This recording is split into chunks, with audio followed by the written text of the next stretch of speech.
Hi students, आपका स्वागत है परमार क्लासेस फॉर फिजिक्स में। और आज हम देखने जा रहे हैं 10th क्लास का राजस्थान बोर्ड आरबीएससी का साइंस पेपर 2022। तो बच्चों, वीडियो पर लगातार बने रहिए और चैनल को अभी तक सब्सक्राइब नहीं किया है तो चैनल को सब्सक्राइब कीजिए, ठीक है, जिससे आपको और भी सब्जेक्ट की वीडियो सॉल्व और पेपर भी मिल सके। तो बच्चों, पहला प्रश्न है कि मानव में हृदय एक तंत्र का भाग है जो संबंधित है। तो बच्चों, हृदय जो होता है वो रक्त के परिसंचरण तंत्र से संबंधित होता है, तो इसका आंसर है द परिसंचरण तंत्र। अगला प्रश्न है कि कौन से यंत्र द्वारा रक्त दाब नापा जाता है। तो बच्चों, रक्त दाब को मापने वाला यंत्र होता है स्पाइगमोमैनोमीटर। थर्ड नंबर का प्रश्न है बच्चों, अबटू ग्रंथि को थायरॉक्सिन हार्मोन बनाने के लिए क्या आवश्यक है। तो बच्चों, सोडियम, पोटेशियम, आयोडीन और मैग्नीशियम। तो थायरॉक्सिन हार्मोन बनाने के लिए आयोडीन की आवश्यकता होती है, और अगर ये नहीं होता है तो इसकी कमी से गॉइटर या घेंगा रोग हो जाता है। अगला प्रश्न है कि सभी अनैच्छिक क्रियाओं का नियंत्रण मस्तिष्क का कौन सा भाग करता है। तो बच्चों, अनैच्छिक क्रियाओं का नियंत्रण मेडुला भाग के द्वारा होता है। निम्न में से कौन से पदार्थ में क्रिस्टलन जल नहीं होता है। धोने का soda, gypsum, baking soda, plaster of Paris. तो इसका आंसर बच्चों बेकिंग सोडा। इसके बाद बच्चों एक चित्र दिया गया है और इसमें बताया गया है कि जो गैस निकल रही है वो कौन है, पहचानना है। तो ये जस्ता है, मतलब जिंक। तो जब जिंक की किसी भी धातु H2SO4 है, जैसे कि यहाँ पर के साथ क्रिया की जाती है तो ZnSO4 प्लस हाइड्रोजन गैस बाहर निकलती है। तो इसका सही आंसर होगा हाइड्रोजन गैस। अगला प्रश्न है कि एक तत्व क्यों मुलायम है और चाकू से इसे आसानी से काटा जा सकता है, ठंडे जल के साथ तेजी से अभिक्रिया करता है। इस तत्व को पहचानिए। Potassium, AgCu Pb। तो बच्चों इसका सही आंसर है पोटेशियम के। अगला प्रश्न है प्रश्न नंबर 6, 7 और 8 नंबर आ गया, ठीक है। परावर्तन के नियम लागू होते हैं केवल समतल दर्पण के लिए, केवल उत्तल दर्पण के लिए, केवल अवतल दर्पण के लिए और सभी के लिए। तो बच्चों, समतल दर्पण हो, चाहे अवतल हो, चाहे उत्तल हो, सभी दर्पण परावर्तन के नियमों का पालन करते हैं। अगला प्रश्न है पानी का अपवर्तनांक 1.33 है, तो पानी में प्रकाश की चाल क्या होगी। तो बच्चों, पानी का अपवर्तनांक दे रखा है n बराबर 1.33, ठीक है बच्चों, या इसका मान होता है लगभग 4/3। ये पानी का अपवर्तनांक होता है। तो पानी में प्रकाश की चाल क्या होगी। तो इसका एक फार्मूला होता है कि अपवर्तनांक बराबर प्रकाश की वायु में चाल और प्रकाश की माध्यम में चाल। जैसे कि यहाँ पर पानी में चाल पूछी गई है तो यहाँ अपवर्तनांक भी हमें पानी का ही लेना होगा।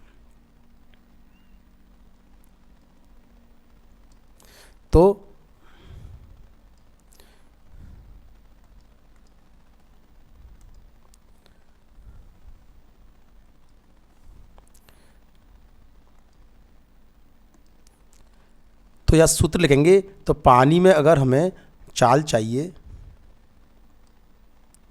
पानी में अगर चाल चाहिए तो C बटे अपवर्तनांक। तो प्रकाश की वायु में चाल होती है 3 गुणा 10⁸ बटा, और अपवर्तनांक है 1.33 या 4/3। तो 4/3 या 1.33 रख के इसे सॉल्व करेंगे तो बच्चों इसका आंसर आएगा 2.25 गुणा 10⁸ मीटर पर सेकंड। तो यहाँ पर ये जो 2.26 आंसर है इसको हम टिक कर देंगे। अगला प्रश्न है विद्युत आवेश का एसआई मात्रक है कूलम, वोल्ट, एम्पियर, ओम। तो बच्चों, आवेश का एसआई मात्रक होता है कूलम, वोल्ट विभव का विभवांतर का मात्रक होता है, और एम्पियर धारा का, ओम प्रतिरोध का। अब बच्चों अगला प्रश्न दिया गया है कि दिए गए परपथ में बिंदु A और B के मध्य तुल्य प्रतिरोध ज्ञात कीजिए। तो बच्चों इसको कैसे करेंगे कि ए और बी को सेलेक्ट करेंगे। ए से हम धारा प्रवाहित करेंगे। मान लीजिए ए में आई धारा प्रवाहित हो रही है। जब ये आई धारा जो है वो ए पॉइंट पर पहुंचेगी तो ये दो भाव बट जाएगी। ऊपर की ओर मान लीजिए I1 धारा चली गई और नीचे की ओर चली गई I2 धारा। अब ऊपर की I1 धारा से घूमते हुए इधर से I1 धारा आएगी, इधर से I2 धारा आएगी, दोनों वापस से मिलकर I हो जाएंगी। तो बच्चों देख रहे हैं हम ऊपर के दोनों जो 2 ओम के प्रतिरोध हैं इनमें धारा का मान समान है, मतलब ये दोनों श्रेणी क्रम में हैं। तो ऊपर के दोनों जो प्रतिरोध हैं उन्हें श्रेणी क्रम में है तो उनको जोड़ेंगे तो इसका आंसर आएगा 2 + 2 = 4 ओम। और इस डायग्राम ऊपर के जो दोनों प्रतिरोध आए हैं इनका योग हो जाएगा, इन दोनों का योग अगर हम करेंगे तो इनका योग हो जाएगा 4 ओम। तो हम दोबारा से चित्र बनाएंगे। तो यहाँ से इस डायग्राम को दोबारा बनाएंगे। तो ये देखो बच्चों, यहाँ पर ये ए पॉइंट रहेगा और यहाँ पर ये बी पॉइंट रहेगा और नीचे वाला प्रतिरोध 4 ओम ही रहेगा। लेकिन ऊपर जो हमने दोनों सॉल्व करे हैं ना, इसकी जगह सिर्फ हम एक ही प्रतिरोध बना देंगे और उसका मान होगा R डैश, मान लेते हैं इसको R डैश = 4 ओम। ठीक है बच्चों, अब हम इन दोनों को हल करेंगे तो दोनों कैसे क्रम में जुड़े, समांतर क्रम में जुड़े हैं। तो जब इन्हें हल करेंगे तो 1/R = 1/R1 + 1/R2। तो इसका आंसर, इसको सॉल्व करेंगे तो 1/R = 4, 1 + 1 = 2/4, 1/2 जो सबसे उल्टा करेंगे या इसका बज्रोड़ा करेंगे तो इसका आंसर आएगा R = 2 ओम। तो बच्चों इसका आंसर है सेकंड। विद्युत धारा उत्पन्न करने वाली युक्ति को क्या कहते हैं? विद्युत मोटर, विद्युत जनित्र, एमीटर और गैल्वेनोमीटर। तो इसका सही आंसर है बच्चों विद्युत जनित्र। रिक्त स्थानों की पूर्ति कीजिए। तो स्रावित हार्मोनों के समय और मात्रा को किस क्रिया विधि के द्वारा नियंत्रित किया जाता है? तो बच्चों उस क्रिया विधि का नाम है पुनर्भरण। पुनर्भरण क्रिया के द्वारा हार्मोन की मात्रा को नियंत्रित किया जाता है। इसके बाद है संदेश संचरित करने के लिए जो तंत्र का आवेग होती हैं, जो तंत्र होता है वो किन आवेगों को प्रयुक्त करता है?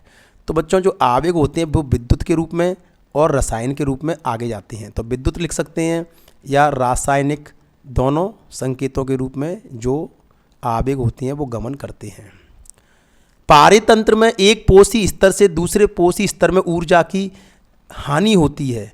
हानि लिख सकते हैं या हम लिख सकते हैं कि कमी होती है। एक पोषी स्तर से जब हम दूसरे पोषी स्तर में जाते हैं तो ऊर्जा में कमी आती है। टिहरी बांध किस नदी पर बना है? तो बच्चों टिहरी बांध बना है गंगा नदी पर। अगला प्रश्न है प्रतिबिंब की दूरी v तथा बिंब की दूरी u का अनुपात लेंस के किस को व्यक्त करता है? तो बच्चों प्रतिबिंब की दूरी b और बिंब की दूरी u का अनुपात m को व्यक्त करता है और m होता है आवर्धन। अगला प्रश्न, विद्युत बल्ब के तंतुओं का निर्माण में किसका उपयोग किया जाता है? तो जब बच्चों विद्युत बल्ब के तंतुओं का निर्माण किया जाता है तो टंगिस्टन धातु के तंतु का उपयोग किया जाता है। अब बच्चों 3rd नंबर का प्रश्न है अति लघुत्रात्मक प्रश्न। इनको एक शब्द या एक पंक्ति में इनका आंसर देना है। तो बच्चों पहला प्रश्न है तंत्र का ऊतक किसके संगठित जाल होते हैं? तो बच्चों तंत्र की जो संरचनात्मक क्रियात्मक इकाई होती है जिनसे ये तंत्र का ऊतक मिलकर बनी होती है वो होती है तंत्रिका कोशिका। तंत्रिका कोशिकाएं मिलकर तंत्र का ऊतक बनाती हैं और जिनसे बाद में मस्तिष्क, मेरुरज्जु वगैरह ये सभी बनते हैं। कौन सी अंतःस्रावी ग्रंथि मानव शरीर की वृद्धि का नियमन करती है? तो बच्चों पीयूष ग्रंथि। पीयूष ग्रंथि के द्वारा वृद्धि हार्मोन स्रावित किया जाता है जो मानव की वृद्धि को नियंत्रित करता है। अगर इस हार्मोन की अधिकता होती है तो व्यक्ति का शरीर लंबा हो जाता है, दानवाकार हो जाता है, और यदि इस हार्मोन की कमी होती है तो बच्चों व्यक्ति बौना रह जाता है। CFC का पूरा नाम लिखिए। तो बच्चों CFC का पूरा नाम होता है क्लोरो फ्लोरो कार्बन।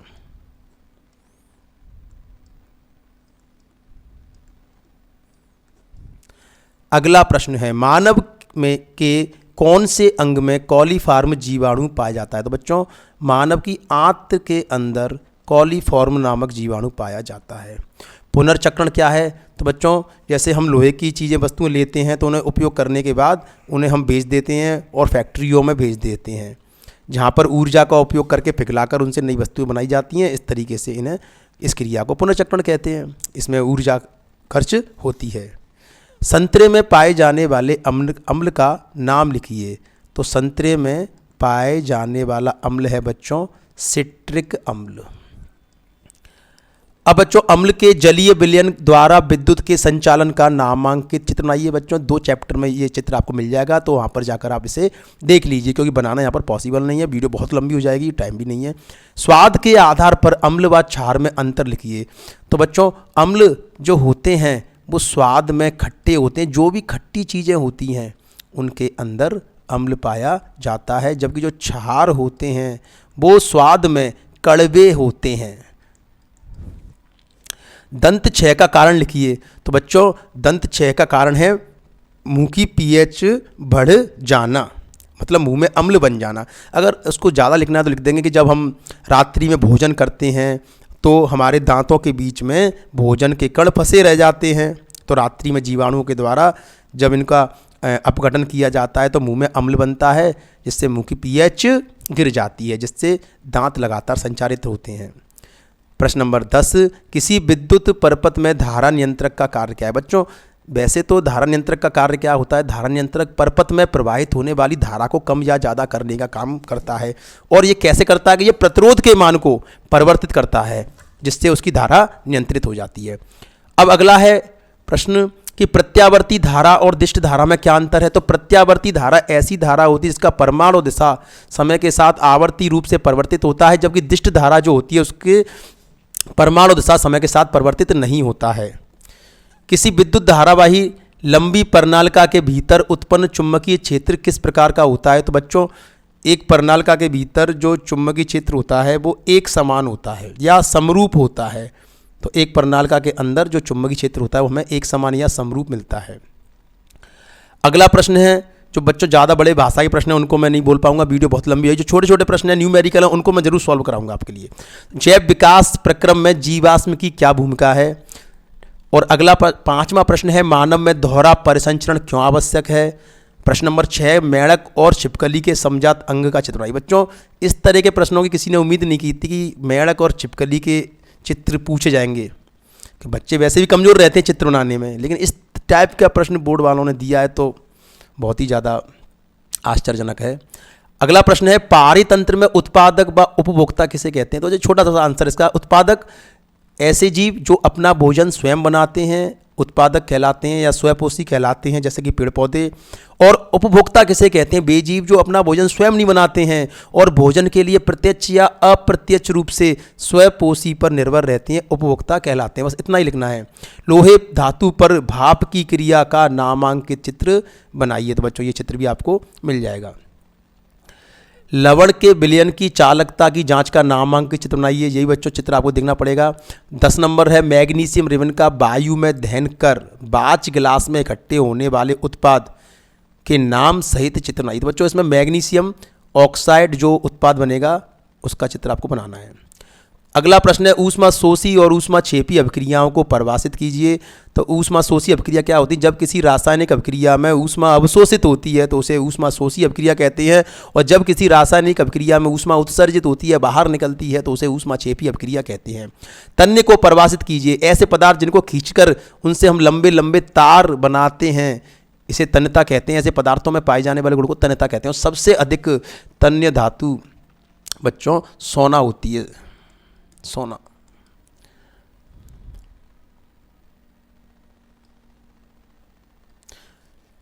प्रकाश के अपवर्तन के 2 नियम लिखिए।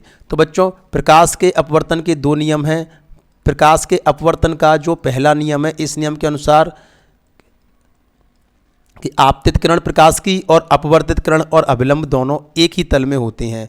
और बच्चों जो दूसरा नियम होता है वो स्नेल का नियम होता है। तो स्नेल का नियम कहता है कि जब प्रकाश की किरण एक माध्यम से दूसरे माध्यम में जाती है तो आपतन कोण की ज्या और अपवर्तन कोण की ज्या का अनुपात सदैव स्थिर रहता है, जो कि उस माध्यम के अपवर्तनांक के बराबर होता है।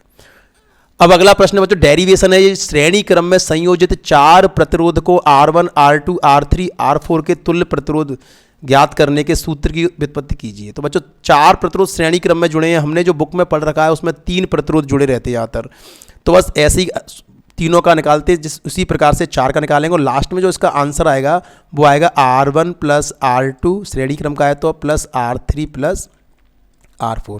इस तरीके से बच्चों ये वाला आपको इस प्रश्न में डेरिवेशन करना है। ठीक है बच्चों, अब हम अगला प्रश्न देखेंगे इसी क्रम में। एक 4 ओम प्रतिरोधक में, मतलब एक तार है जिसका प्रतिरोध R बराबर 4 ओम है और इसमें 10 एम्पियर धारा, I बराबर 10 एम्पियर धारा और T बराबर 2 सेकंड तक प्रवाहित होती है, तो उसमें उत्पन्न होने वाली ऊष्मा की मात्रा ज्ञात कीजिए। तो बच्चों जब किसी चालक तार में धारा प्रवाहित की जाती है तो उसमें उत्पन्न ऊष्मा होती है H बराबर I स्क्वायर RT। तो I का वर्ग करेंगे तो ये आ जाएगा 100, R का मान है 4 और T का मान है 2, 4 दूनी 8 इंटू 100, 800 जूल। 800 जूल उसमें ऊष्मा उत्पन्न होगी। परनालिका क्या है? तो बच्चों जब परनालिका में क्या होता है कि परनालिका में क्या होता है, विद्युत रोधी तांबे के तार की अनेक फेरों वाली कुंडली होती है जो पास पास लिपटे रहती हैं और ये एक कुचालक बेलनाकार पदार्थ पर लिपटे रहते हैं। इस प्रकार की संरचना को परनालिका कहते हैं। और परनालिका को विद्युत चुम्बक कैसे प्राप्त करते हैं? तो बच्चों जब परनालिका के दोनों सिरों के बीच में सेल और कुंजी लगाकर धारा प्रवाहित करते हैं और उसके बीच में एक नरम लोहे का क्रोड, उसके बीच में एक जब नरम लोहे का क्रोड रख देते हैं तो वो विद्युत चुम्बक बन जाती है। तो इसके बीच में हमें क्या रख देना है? एक नरम लोहे का क्रोड रख देना है। इस प्रकार हम उससे विद्युत चुम्बक प्राप्त करते हैं।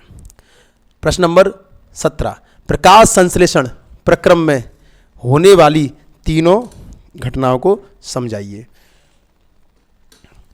तो बच्चों 3 तरह की घटना होती हैं कि सूर्य के पत्तियों द्वारा सूर्य के प्रकाश का अवशोषण किया जाता है।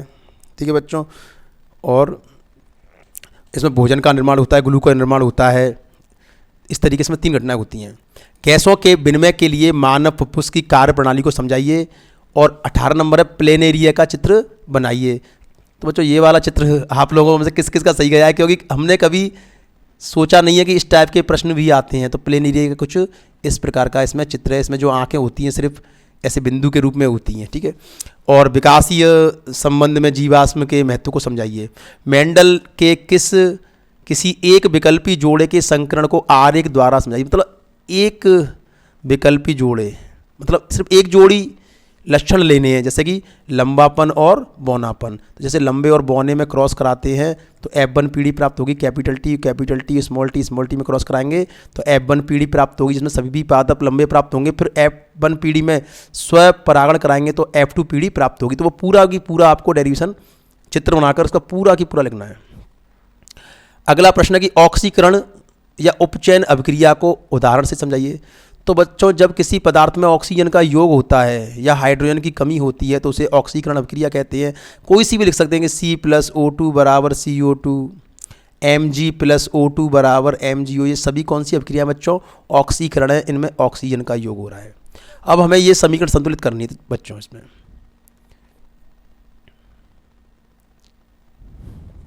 तो NH3 प्लस CuO बराबर Cu plus N2 plus H2O। तो बच्चों इसमें इधर N 2 हैं और इधर N 1 है तो इसके आगे 2 लगा देंगे। जैसे ही हम 2 लगाते हैं तो हाइड्रोजन 3 दूनी 6 हो जाते हैं। इधर हाइड्रोजन 2 हैं तो इधर हाइड्रोजन के आगे 3 लगा देंगे। जैसे ही 3 लगा देंगे तो इधर ऑक्सीजन 3 हो जाएंगे, इधर ऑक्सीजन 1 है तो अब इधर 3 लगा देंगे। अब इधर 3 लगाते ही कॉपर 3 हो जाएंगे तो इधर 3 लगा देंगे। तो 2 3 3 3 इस तरीके से बच्चों ये संतुलित हो जाएगा। इसके अथवा में अपचयन अभिक्रिया को उदाहरण सहित समझाइए। तो बच्चों जब किसी पदार्थ में ऑक्सीजन की कमी होती है या हाइड्रोजन की वृद्धि होती है तो उसे अपचयन अभिक्रिया कहते हैं। CuO प्लस H2 बराबर Cu प्लस H2O, ये एक अपचयन का उदाहरण हो गया। अगला NaOH प्लस H2SO4 बराबर Na2SO4 प्लस H2। तो इधर Na 1 है, इधर Na 2 हैं तो इधर 2 लगा देंगे। अब इधर ऑक्सीजन, इधर हाइड्रोजन 2 हैं तो इधर भी हाइड्रोजन 2 हैं। ठीक है, इधर SO4 और इधर भी SO4 है। अब इधर हाइड्रोजन 2 हैं तो इसके आगे 2 लगा देंगे तो हाइड्रोजन 4 हो जाएंगे और ऑक्सीजन भी 4 हो जाएंगे। अगला प्रश्न, प्रश्न नंबर 20, विद्युत मोटर का सिद्धांत क्या है? विद्युत मोटर का नामांकित चित्र बनाकर कार्यप्रणाली समझाइए और इसके अथवा में फ्लेमिंग के वाम हस्त का नियम लिखिए। किसी चुंबकीय क्षेत्र में रखे विद्युत धारावाही चालक तार पर चित्र द्वारा उत्पन्न बल को समझाइए। अब बच्चों निबंधात्मक प्रश्न है। प्रश्न नंबर 21 है कि प्रतिवर्ती क्रिया का एक उदाहरण लिखिए। सेकंड नंबर है कि जंतुओं में प्रतिवर्ती चाप क्यों विकसित हुआ है और प्रतिवर्ती चाप का नामांकित चित्र बनाइए। लेकिन इसके अथवा में जो प्रश्न बच्चों बहुत ज़्यादा सरल था कि अंडाशय द्वारा स्रावित होने वाले हार्मोन का नाम लिखिए। तो एक तो होता है एस्ट्रोजन ही होता है, एक प्रोजेस्टेरोन भी होता है बच्चों। तो एस्ट्रोजन, अंडाशय ग्रंथि के द्वारा एस्ट्रोजन हार्मोन निकलता है। अब 2 अंतःस्रावी ग्रंथियों के नाम लिखिए। तो एक तो अंडाशय ही है, एक वृषण है, एक पीयूष ग्रंथि है, एक अग्नाशय ग्रंथि है, एक एड्रिनल अधिवृक्क ग्रंथि है। तो वैसे कोई सी भी 2 आपको नाम लिखने हैं, 2 नंबर के हैं। महानता मानव में अंतःस्रावी ग्रंथियों की स्थिति का नामांकित चित्र बनाना है बच्चों, ठीक है। अगला प्रश्न, प्रश्न नंबर 22 है, निम्न को सुमेलित कीजिए। तो जिप्सम, तो बच्चों जिप्सम का सूत्र होता है ये वाला 4 CaSO4.2H2। तो इसका P का जो आंसर है वो लिखना है 4th। ब्रंजक चूर्ण, ब्रंजक चूर्ण का आंसर है 3rd CaOCl2। Baking soda, baking soda होता है फर्स्ट NaHCO3 और प्लास्टर ऑफ पेरिस ये है सेकंड। देखो बच्चों इसमें क्रिस्टलन जल नहीं है, शुरू में पूछा था ना किसमें क्रिस्टलन जल नहीं होता। देखो इसमें क्रिस्टलन जल है, इसमें क्रिस्टलन जल है, इसके अंदर नहीं होता। तो ये आंसर वही वाला है।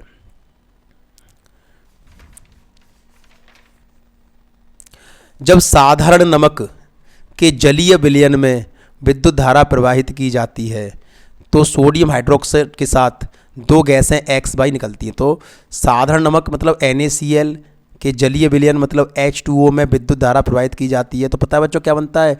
Sodium hydroxide NaOH plus hydrogen plus chlorine. तो यहाँ जो 2 गैसें निकल रही हैं इन्हीं के बारे में पूछा गया है। तो 2 गैसें X और Y निकलती है, तो इनमें से कोई एक X होगी और कोई Y होगी। अब पहचान कैसे करेंगे? जो X है वो फटफट की ध्वनि के साथ जलती है। तो बच्चों हम जानते हैं कि जो हाइड्रोजन गैस है वो फटफट की ध्वनि के साथ जलती है, इसीलिए हाइड्रोजन X गैस का नाम लिखिए। तो हम क्या लिखेंगे? X गैस का नाम लिखेंगे हाइड्रोजन गैस। वो जो Y है वो जल को कीटाणु मुक्त करने में काम आती है, तो Y गैस का नाम है क्लोरीन।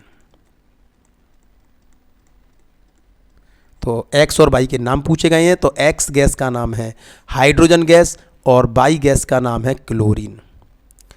अब बच्चों अगले प्रश्न में क्या कह रहा है कि वो इस सारणी दी गई है। नींबू के रस की pH 2.2 है, सिरका की pH 3.76, जटर रस की 1.2 है, टमाटर के रस की 4.4 है। हमें इसके आधार पर हाइड्रोजन आयन की सांद्रता का घटता क्रम लिखना है। तो बच्चों जब pH का मान बढ़ता जाता है तो हाइड्रोजन आयन की सांद्रता घटती जाती है, ठीक है बच्चों।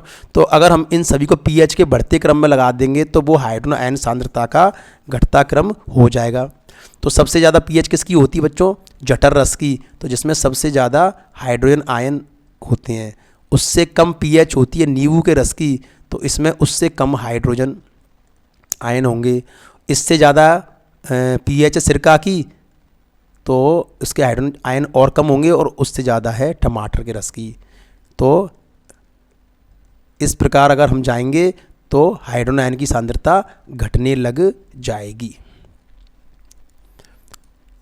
एक यौगिक जो X है वो हाइड्रोक्लोरिक अम्ल के साथ क्रिया करके एक लवण, जल और एक गैस Y देता है। जो X है का पाव रोटी, ब्रेड को मुलायम स्पंजी बनाने के लिए उपयोग होता है, और Y चूने के पानी को दूधिया श्वेत अवक्षेप करती है। यौगिक X और Y के नाम लिखिए। तो बच्चों यौगिक जो X है वो है NaHCO3।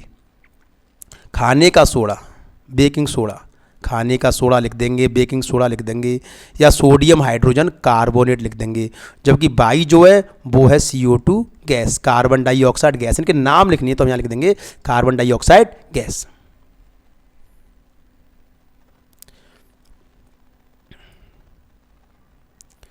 अगला प्रश्न,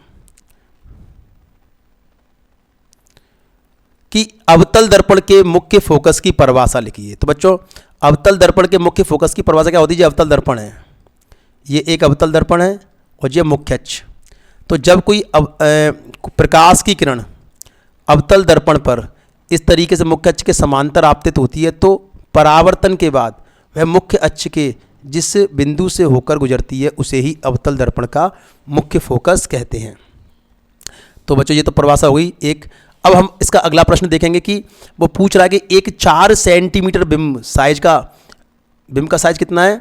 H1 बराबर 4 सेंटीमीटर और 12 सेंटीमीटर फोकस दूरी का अवतल दर्पण। तो अवतल दर्पण की फोकस दूरी है 12 सेंटीमीटर और बच्चों याद रखो अवतल दर्पण की फोकस दूरी माइनस होती है, उससे 18 सेंटीमीटर की दूरी पर बिंब रखा गया है। मतलब बिंब की दूरी जो u है वो है -18 सेंटीमीटर। तो दर्पण से कितनी दूरी पर पर्दे को रखा जाए कि प्रतिबिंब स्पष्ट प्राप्त हो? प्रतिबिंब की प्रकृति एवं साइज ज्ञात कीजिए। तो मतलब प्रतिबिंब कितनी दूरी पर बनेगा, v ज्ञात करना है। तो बच्चों इसके लिए सबसे पहले हम लगाएंगे दर्पण सूत्र। तो 1/f बराबर 1/b प्लस 1/u। अब हमें 1/b निकालना है तो 1/u को इधर ले जाएंगे तो 1/b बराबर हो जाएगा 1/f माइनस 1/u। अब हम इनके मान रखेंगे तो 1/f का मान है -12 और माइनस माइनस प्लस 1/18। तो 18 दूनी 36, तो 12 का भाग लगाएंगे 36 में तो 12 × 36 प्लस 18 दूनी 36 माइनस 1/36। तो b बराबर -36 सेंटीमीटर की दूरी पर हमें बिंब को रखना है। मतलब बिंब को प्रतिबिंब बनेगा 36 सेंटीमीटर दूर, माइनस मतलब बिंब की ओर ही बनेगा। तो हमें पर्दे को 36 सेंटीमीटर दूरी पर रखना है। अब प्रकृति कैसी होगी बच्चों? तो इसका m बराबर एक सूत्र होता है -b/u और m का एक सूत्र और होता है m बराबर H2/H1। तो इस प्रकार एक सूत्र बन जाएगा, ठीक है। तो हमें H2 निकालना है तो H2 बराबर -b का मान है -36, तो माइनस माइनस प्लस 36 और u का मान है -12 और H1 पक्षांतर करके इधर ले जाएंगे तो H1 का गुणा करेंगे तो H1 का मान है 4, तो जगह 12 × 36 और 4 × 12, तो H2 बराबर आएगा -12 सेंटीमीटर। तो प्रतिबिंब की प्रकृति कैसी हुई? तो बच्चों प्रतिबिंब पहले 4 सेंटीमीटर का है और अब बन रहा है 12 सेंटीमीटर का, तो प्रतिबिंब कैसा बनेगा? बड़ा बनेगा। माइनस चिन्ह हमें बताता है कि प्रतिबिंब कैसा बनेगा बच्चों? उल्टा। और बच्चों जो प्रतिबिंब उल्टा होता है ना वो होता है वास्तविक। तो इससे बनने वाला प्रतिबिंब वास्तविक, उल्टा और बड़ा बनेगा। इसके बाद वो बोल रहा है कि अवतल दर्पण के मुख्य फोकस F और वक्रता केंद्र C के बीच स्थित बिंब का प्रतिबिंब बनना किरण चित्र द्वारा समझाइए। तो बच्चों ये कह रहा है कि चित्र बनाना है कि इसमें अवतल दर्पण बनाना है। देखो ये अवतल दर्पण है और ये इसकी मुख्य अक्ष है और ये ध्रुव है, ये फोकस है और ये वक्रता केंद्र है। तो वस्तु कहाँ रखी है? फोकस और वक्रता केंद्र के बीच रखी है। तो वस्तु एक फोकस और वक्रता केंद्र के बीच रखी है तो इसका प्रतिबिंब बनाइए। तो एक किरण हमें मुख्य अक्ष के समांतर डालनी है जो परावर्तन के बाद फोकस से होकर गुजरेगी और दूसरी फोकस से होकर गुजारनी है जो परावर्तन के बाद सीधी निकल जाएगी। तो इस प्रकार हमें यहाँ वक्रता केंद्र से परे उसका प्रतिबिंब a', b' प्राप्त हो जाएगा। तो इस तरीके से बच्चों हमें ये चित्र इसका बनाना था। अगला प्रश्न, लेंस की क्षमता से क्या आशय है? तो लेंस द्वारा प्रकाश की किरणों को अभिसरित या अपसरित करने की मात्रा को लेंस की क्षमता कहते हैं। अब वो पूछ रहा है एक डॉक्टर है प्लस 2 डायप्टर क्षमता का संशोधक लेंस निर्धारित करता है, लेंस की फोकस दूरी ज्ञात कीजिए। तो लेंस की फोकस दूरी और क्षमता में एक संबंध होता है P बराबर 1/f और फोकस दूरी इस प्रश्न में मीटर रखते हैं। तो अगर हमें फोकस दूरी निकालनी है तो हमें 1/p लिख देना पड़ेगा और P का मान है 2, तो इसका आंसर आएगा 0.5 मीटर। और बच्चों ये प्लस में दर की क्षमता, तो इसकी फोकस दूरी प्लस में आएगी और प्लस क्षमता हमेशा उत्तल लेंस की होती है। तो इसमें जो लेंस है वो है उत्तल लेंस। वो पूछ रहा है कि यह किस प्रकार का लेंस है? तो फोकस दूरी या क्षमता धनात्मक होती है तो वो उत्तल लेंस होता है और ऋणात्मक होती है तो वो अवतल लेंस होता है। इसके बाद वो कह रहा है कि एक अवतल लेंस द्वारा प्रतिबिंब बनना दर्शाने के लिए कोई भी एक किरण चित्र बनाइए। तो अवतल लेंस में सिर्फ 2 ही कंडीशन होती हैं, एक तो वस्तु अनंत पर स्थित हो या उसके सामने कहीं भी स्थित हो। तो मान लीजिए एक फोकस है, तो एक फोकस अपन यहाँ बना लेंगे, तो और एक वस्तु को हम यहाँ रख देते हैं, मान लीजिए ए बी।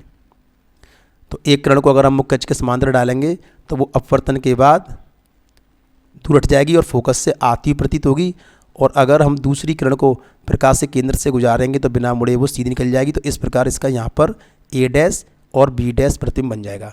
तो बच्चों, आपको अगर वीडियो अच्छी लगी हो तो लाइक जरूर करें, और चैनल को अभी तक सब्सक्राइब नहीं किया है तो चैनल को सब्सक्राइब करें। और भी विषय की आपको सॉल्व वीडियो मिलेंगी, तो तुरंत ही जुड़े रहें चैनल से। बोर्ड में आपको सभी आंसर मिलेंगे। Thank you students.